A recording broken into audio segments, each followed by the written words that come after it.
इस वीडियो में आज हम जानेंगे लॉयड इन्वर्टर एसी का जो कंप्रेसर होता है उसको हम हाई, लो, मीडियम और सुपर हाई स्पीड पे कैसे चेक कर सकते हैं। इस चेक के दौरान आप मशीन को पता लगा सकते हैं मशीन का जो परफॉर्मेंस है, मतलब कूलिंग परफॉर्मेंस है, वो सही से काम कर रहा है कि नहीं कर रहा है।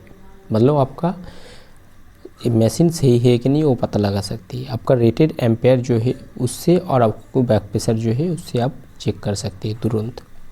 तो ये जो प्रोसेस है उसको कैसे चेक करेंगे आप, एसी का लॉयड एसी का जो इन्वर्टर एसी का जो रिमोट है उससे आप पता लगा सकते हैं। तो सबसे पहले रिमोट से उसको ऑन करना पड़ेगा और कूल मोड पे सेट करना पड़ेगा। उसके बाद उसका जो टार्बो बटन है और एम बटन है जो बीच में, उसको लॉन्ग प्रेस करके रखना पड़ेगा।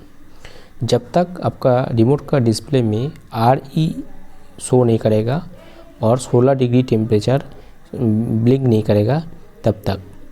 तो जब 16 डिग्री टेम्परेचर ब्लिंक करेगा तब आपका रिमोट का जो पावर बटन है उसको एक बार प्रेस करना पड़ेगा। जब उसको एक बार प्रेस करेंगे आपका एसी में भी जितना भी ऑप्शन है सब लाइट जलता रहेगा और 16 डिग्री टेम्परेचर सेट हो जाएगा और 2 बीप बजर बजेगा 2 बार। तो इससे आपको पता लग जाएगा आपका जो हाई स्पीड का जो ऑप्शन है वो एक्टिवेट हो जाएगा। उससे लिए आपको 5 से 6 मिनट वेट करना पड़ेगा।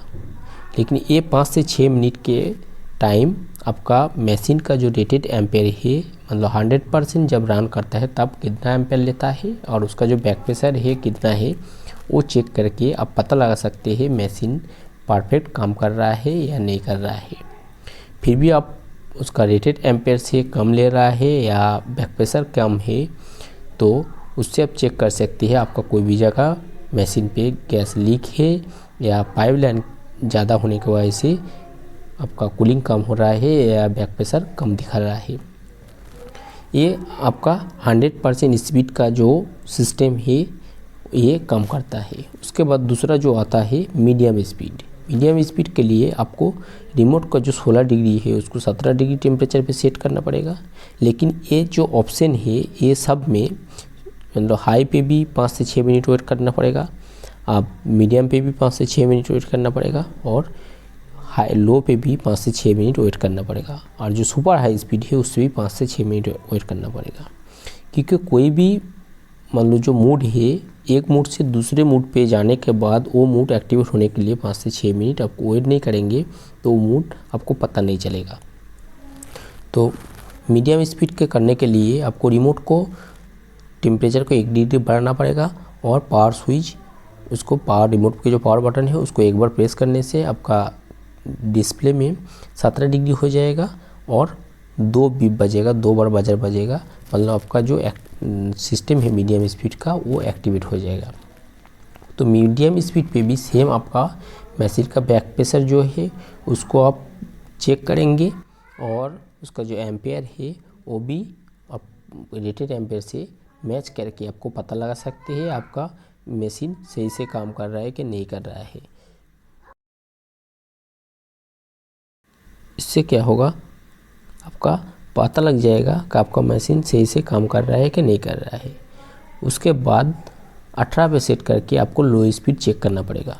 लो स्पीड में भी सेम तरीका है, मतलब आपका रिमोट को 1 डिग्री टेम्परेचर बढ़ाना पड़ेगा और रिमोट का जो पावर बटन है उसको एक बार प्रेस करने से आपका डिस्प्ले में 18 डिग्री हो जाएगा और 2 बीप बजर बजेगा। तो इससे आपका जो सिस्टम है वो लो स्पीड पे चला जाएगा।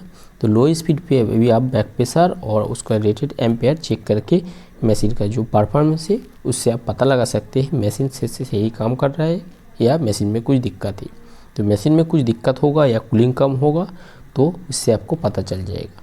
तो बैक प्रेशर कम होगा तो आपका मशीन में सिस्टम में कोई जगह गैस लीकेज है या पाइप का लंबाई ज़्यादा हो उसको वजह से भी कूलिंग कम हो सकता है, तो वो आपको पता लग जाएगा। उसके बाद आते हैं हाई स्पीड, मतलब super high speed. Super high speed में क्या होता है, आपका जो स्पीड है 100% पे काम करता है लेकिन लॉयड पे ये 120 पे काम करेगा, मतलब 120 स्पीड पे काम करा सकते हैं मशीन को।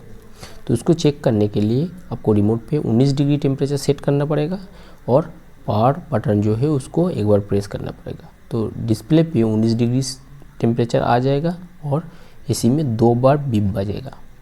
तो ये सिस्टम एक्टिवेट करने के बाद भी आपको 5 से 6 मिनट वेट करना पड़ेगा। तो 5 से 6 मिनट के बीच में आप उसका बैक प्रेशर और रेटेड एम्पेयर चेक करके पता लगा सकते हैं मशीन 120 स्पीड पे काम कर रहा है कि नहीं। तो ये जितने भी ऑप्शन है ये हो जाने के बाद ये सिस्टम से बाहर आने के लिए आपको मशीन को रीसेट करना पड़ेगा। रीसेट करने के लिए रिमोट से बैटरी निकाल के आपको एसी का जो मेन पावर है उसको ऑफ करना पड़ेगा, फिर से बैटरी